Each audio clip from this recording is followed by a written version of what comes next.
네, 오늘은 주식 투자를 결정하는 데 있어서 현실적인 이야기를 해보려고 합니다. 좀 관련된 방송을 하면서 굉장히 많이 들었던 말이, 당연히 나도 투자를 하고 싶지만 캐나다에서 생활비가 좀 많이 들고 그러다 보니까 적당한 투자 금액을 만들기가 굉장히 어렵다, 이런 말씀을 좀 하시는 분들도 계세요. 좋은 주식들은 많이 오르지 않았냐, 많이 올랐기 때문에 좀 부담스럽게 느껴져요. 시작을 한 것도 그렇지만 시작하는 방법에 대해서 얘기하기 전에 좀 현실적인, 어느 정도 돈이 필요하고 얼마씩 좀 투자를 해야 다른 사람들만큼 돈을 벌 수 있나 라는 그런 이야기를 해보려고 합니다. 아무래도 생활을 하다 보면 저도 마찬가지지만 예상치 못했던 그런 소비를 할 때가 굉장히 많잖아요. 그러다 보니까 꾸준히 저금을 하려고 노력을 했었지만 돈을 다 써버린다거나 그런 일들이 굉장히 많았던 것 같아요. 그런 생활을 하다 보면 투자라던가 저금 자체를 엄두를 못 내는 상황이 됩니다. 근본적으로 이 두 가지 삶의 방식을 사는 사람들을 한번 살펴볼 필요가 있는 것 같아요. 그래서 저도 그 유튜버에서도 미니멀리즘에 대한 이야기를 하시는 분의 방송을 자주 보고 있고, 그리고 넷플릭스에서도 이 미니멀리스트에 대한 그런 방송을 좀 봤어요. 거기 보면 이제 물건을 비우는 것에 대한 얘기를 많이 합니다. 저희는 소비하는데 굉장히 익숙하잖아요. 광고에도 굉장히 많이 노출이 돼 있고, 그리고 필요한 물건들이 언제나 주변에 널려 있기 때문에 굉장히 많은 물건들을 가지고 살게 되는데, 아예 반대되는 사람들의 이야기를 들어보고 조금 편하기 위해서 물건을 사고 있다는 거를 좀 알게 되었고, 그 부분에 대해서 조금 줄여볼 수 있는 그런 룸을 찾았던 것 같아요. 어느 정도의 자금을 마련할 수 있는 고민을 해보는 것도 첫 번째로 좀 좋은 방법인 것 같고, 좋은 주식들, 특히 아마존 같은 경우에는 미국 달러로 3,500불이 넘고, 테슬라는 거의 700불, 일단 좋은 주식들은 200불, 300불이 다 넘어서 좀 구매하기가 부담스러운 게 사실이에요. 초기 투자 금액을 얼마를 해야 될지 되게 큰 돈을 넣기도 좀 무섭기도 하고 부담스럽기도 합니다. 확실히 저도 처음에 시작할 때 큰 결심을 하고 시작을 한 게 그래도 10,000불로 시작을 했던 겁니다. 하루하루 좀 긴장을 하면서 주식에 대한 부분을 살펴봤던 것 같은데, 저는 좀 의미 있는 투자금을 처음에는 한 달 생활비 아니면 한 달 월급 정도, 이 정도 금액이면 의미 있는 시드가 될 수 있다라고 생각하거든요. 조심스러운 투자를 하면서 수익을 만들어내는 게 먼저 중요하다고 생각하거든요. 내가 만약에 한 달에 100불 정도씩만 투입을 해서 투자를 하고 싶은데, 아마존 같은 경우에는 3,500불, 마이크로소프트도 250불이 넘습니다. 그리고 테슬라는 700불이 넘고요. 내가 사고 싶은 주식을 못 산다라는 부담감이 들 수가 있습니다. 소액으로 시작하려는 분들에게는 이 ETF라고 하는 게 굉장히 저는 좋다라고 생각을 합니다. 그래서 ETF는 예전에 풀어서 설명한 내용은 링크에 걸어드릴 테니까 한번 살펴보시고요.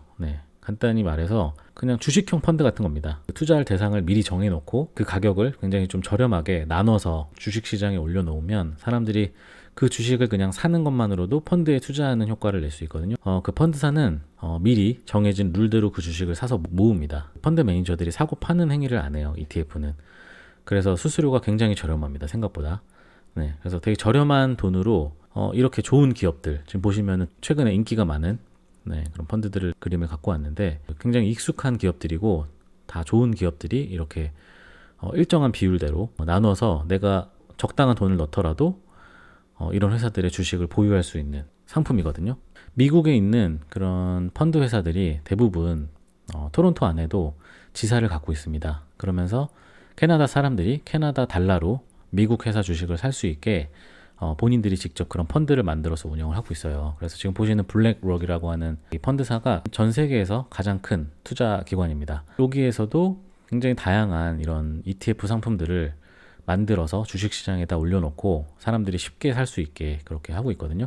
그래서 여기 보면은 코드가 XQQ라고 되어 있는데, 그냥 주식창에 이 코드를 입력을 하고 매수를 하면 됩니다. 그래서 지금 현재는 108불 정도의 거래가 되고 있고, 바로 이 펀드는 수수료도 0.4% 정도로 굉장히 저렴한 그런 펀드고요.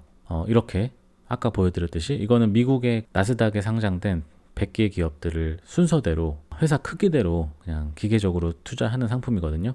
자세하게 나와 있고요. 주가를 보면은 작년 코로나 때부터 그때부터 지금까지 쭉 성장을 했기 때문에 지금은 108불 정도의 거래가 되고 있는데, 하나의 회사에만 투자하는 게 아니기 때문에 상장 폐지가 되거나 망한다거나 이런 확률은 거의 없다고 보시면 되고요. 왜냐면은 100위 안에 들어가는 회사들은, 나쁜 회사들은 100위에서 떨어질 것이고 좋은 회사들은 다시 100위 위로 올라올 거기 때문에 이 지수는 망하진 않습니다. 이렇게 보면은 그 코로나 이후에도 조정이 오는 경우가 많았어요. 한 10% 정도씩. 이런 경우가 두렵기 때문에 주식을 하는 게 무섭다라고 하지만 정기적으로 그냥 한 달에 100불씩 집어넣어서 산다라고 하면은 크게 신경을 안 쓰고 그냥 나눠서 사면은 천천히 올라가는 이런 효과를 누릴 수가 있는 그런 지수 상품입니다.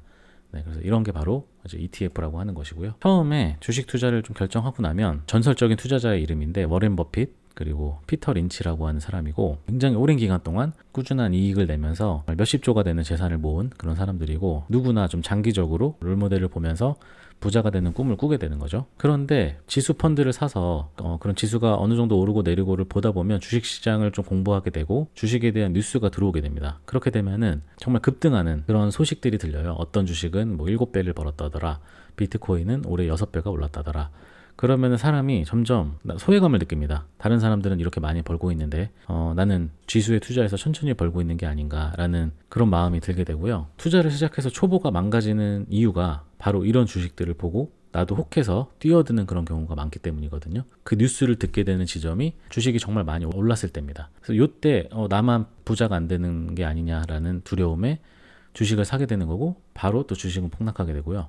또 주식이 또 올라서 뉴스가 나오게 되면 이때 또 사게 되는 겁니다. 높은 경우에만 사람이 관심을 갖고 사게 되는 게 이 사람의 기본적인 심리라고 해요. 정말 이런 마음을 다스리는 게 진짜 어렵다. 이런 거를 포모 현상이다 라고 얘기를 합니다. 최근에는 이제 부동산도 공부를 많이 하고 있는데 집값도 굉장히 많이 올랐잖아요. 올랐을 때 영끌을 해서 산 분들 같은 경우에는 최근에 집값이 조금 조정을 받는 그런 신호를 보이면서 좀 두려움에 떨고 있다고 해요. 오르는 자산 가격이 올라타는 그 포모에 의해서 자산을 사게 되면 누군가가 던진 자산을 나는 떠안게 되는 투기와 투자는 정말 한 끗 차이다 라는 그런 생각을 항상 하게 되는 거고 마음을 다스리면서 천천히 투자하는 게 처음에 시작할 때는 굉장히 좀 쉬워 보이지만 그게 어렵다라는 생각을 지금도 저는 하고 있고 항상 그 부분을 조심하는 것 같아요. 그래서 장기 투자를 위해서는 정말 긴 목표를 정하는 게 중요하다고 생각해요. 은퇴를 목표로 천천히 투자하는 법에 대해서 저도 공부를 하고 있고 그런 이야기를 계속 해왔습니다. 현실적인 시드머니를 그게 한 달 생활비가 될 수도 있고 그거는 개인마다 다른 겁니다. 한 달에 내가 얼마를 투자하겠다라는 계획을 세워보는 거 거기서부터가 시작이라고 생각이 들고 그 복리효과입니다. 계산을 해보고 내가 다달이 얼마를 넣고 일정한 그런 수익률을 냈을 때 내가 10년 후, 20년 후에는 어느 정도의 돈을 벌 수 있는지를 천천히 계산해 보는 게 중요한 것 같습니다.